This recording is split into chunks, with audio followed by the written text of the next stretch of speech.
Bantu banjye muraho mumeze neza. No buri dufasha nk'ibisanzwe murakaza neza ku Burezi Rwanda TV. Hano hari amakuru meza cyane areba mwebwe mwasabye kwinjira muri Rwanda National Police cyangwa se mu ngabo cyangwa se nyine mu nzego z'umutekano RNP hano mu Rwanda. RNP hari itangazo iri kumenyesha abantu bose basabye ryihutirwa mwese mugomba guhita mumenya nkuko nababwiye ngo hano amahirwe yose amakuru yose abonetse hano ku Burezi Rwanda TV muhita muyabona mu bambere kandi mukayabona asobanutse neza. Hano turi kuri X ya RNP cyangwa se Twitter ya RNP ni iyi ngiyi, namwe mushaka kujya mwiboneraho amakuru nahangaha rwose muraza mugakura amakuru mukayabona, ariko twebwe tubanza tukaza kumenya ngo iri tangazo se nyuma yo kuribona turarisobanukiwe byibuze. Ngewe tugiye kubana rero tugiye kurinyuranamo ni Ubardo Official nk'ibisanzwe hano ku Burezi Rwanda TV n'ubwo mbereje kuri YouTube channel kandi subscribe ufungo nzogera tujye tubana igihe cyose wowe hasanzwe kandi like kugira ngo iyi video ige ku benshi kandi uyisharinge inshuti zawe zose uzi zaba zarabashije kwa applyinga cyangwa se kuba zarashaka gusaba muri Rwanda National Police.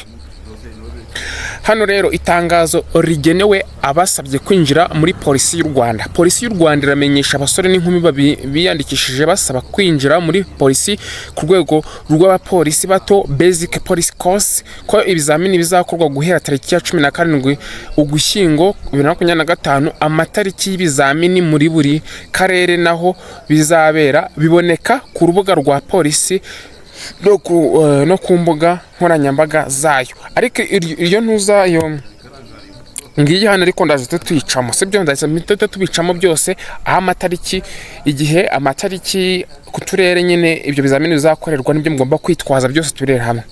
Tuributsa abazaza gukora ibizamini ko bagomba kuza bitwaje indangamuntu, fotokopi ya diplome cyangwa upapuro rugaragaza amanota bagize mu bizamini bya leta bisoza amashuri yisumbuye result slip. Hano udafite diplome agomba kwitwaza result slip original. Umuntu udafite result slip anyandikire inbox WhatsApp nimero ibiho hano asigaye imitemo ukorera umuti muhereza result slip.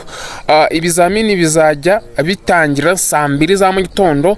Ku bindi bisobanuro mwahamagara kuri telefoni ikurikira ariyo ya polisi nyine ishinzwe ibingibi bijyanye no kwangaza cyangwa se kwakira abanyeshuri cyangwa se abatrainer aba trainees bagomba kujya gufata zino training za basic police courses. 0788311526 cyangwa 0788311785. Iyi ni nimero bikorewe i Kigali ku wa 13. None turebe amatariki n'igihe bizabera. Muri hangana ni byinshi ariko ndabisoma. Ingenga bihigaragaza ko ibizamini by'abifuza kwinjira muri polisi y'u Rwanda ku rwego rw'abapolisi bato bizakorwa cyangwa se Rwanda National Police Basic Course Intara y'Iburasirazuba akaba ariyo duheraho Kirehe tariki 17 ku nzu mbera byombi y'akarere Ngoma 19 kugeza ku 20 z'ukwa 11 stade ya Ngoma. Gatsibo 21 kugeza ku 22 ibiro bya polisi y'akarere DPU Gatsibo. Ubwo ni saa 2. Nyagatare ni tariki 24 kugeza ku 25 z'ukwa 11 stade ya Nyagatare. Kayonza abo ndi gusoma bose ni ku kwa 11. Kayonza 22 tariki 26 kugeza ku 27 sare y'urubyiruko ku murenge wa Mukarange saa 2. Rwamagana tariki 28 kugeza ku 29 inzu mbera byombi y'akarere. Bugesera ku tariki ya 1 z'ukwa 12 kugeza ku tariki ya 2 z'ukwa 12 ni stade ya Bugesera. Intara y'Amajyepfo Nyaruguru niho twamaze kwinjira mu ntara y'Amajyepfo. Nyaruguru ku tariki 17 kugeza ku tariki 18 sare y'urubyiruko ku murenge wa Munini. Nyamagabe tariki 19 20 z'ukwa 11 stade ya Nyagisenyi.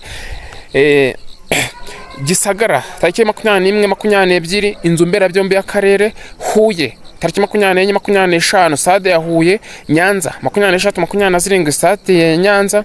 Aho ni mu kwezi kwa 11 maze kuvuga hano mu ntara y'Amajyepfo nyine turi. Ruhango tariki 28 29 inzu mbera byombi y'akarere. Muhanga ya mbere kugeza kuri 2 stade ya Muhanga z'ukwa 12 Kamonyi 3 kugeza kuri 4 kwa 12 inzu mberabyombi y'akarere. Intara y'Iburengerazuba Rusizi aho ngiye gusoma mu ntara y'Iburengerazuba uretse akarere ka Ngororero mwese ni kwa 11 17-18 aho ni muri Rusizi stazi ya Rusizi. Nyamasheke 19-20 inzu mberabyombi y'akarere. Karongi 20-22 inzu mberabyombi y'akarere. Rutsiro 20-25 stade ya Mukebera. Rubavu 23-27 stade Umuganda. Nyabihu 28-29 inzu mberabyombi y'akarere. Ngororero ya mbere kugeza kuri 2 z'ukwa 12 stade ya Ngororero intara y'Amajyaruguru. Rero Uburera 17-18 z'ukwa 11 inzu mberabyombi y'akarere. Musanze 19-20-11 stade ya Musanze. Gakenke 20-22 z'ukwa 11 inzu mberabyombi y'akarere ka Gakenke.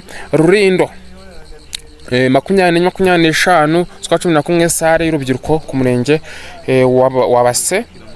Ubwo ni hari ku murenge wa Base. Gicumbi 23-27 z'ukwa 11 inzu mberabyombi y'akarere. Twinjire mu mujyi wa Kigali, twimanukire mu mujyi wa Kigali Nyarugenge tariki 17-18 z'ukwa 11 kuri stade ya IRK. Gasabo 19-20 stade ya IRK. Kicukiro 20-22 kuri stade ya IRK. Isambiri mwese ni zimwe mbarera amahirwe masaba abantu muzajya mu kizame. Ibanga rero nabibira hano mu gihe muzaba mugiye muri mu bizamini. Mbere na mbere ugomba kwihigirira icyizere wo kumva yuko ufite imbaraga, ufite umutima, ufite ubushake bugaragaza kuba ugiye kwinjira muri Rwanda National Police, cyangwa se nyine uri ready yo kufata izo courses bagiye gutanga muri basic courses za Rwanda National Police. Kumva ko nyine nta kibazo ufite, kumva ko ufite icyizere ku buryo amakuru yose ubajijwe yasubiza, ibyo ubajijwe bisubiza.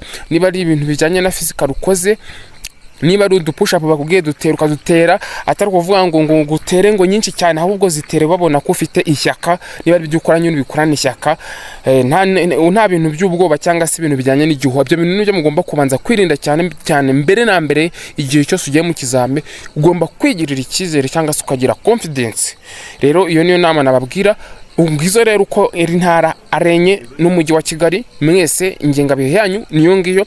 Nayo makuru mbafitiye nge twabanaga no ku Burezi Rwanda TV no Brad Official nk'ibisanzwe. Nkubutsa ngo niwo utarakoze subscribe ubucinka kwaranwa n'ibintu byinshi.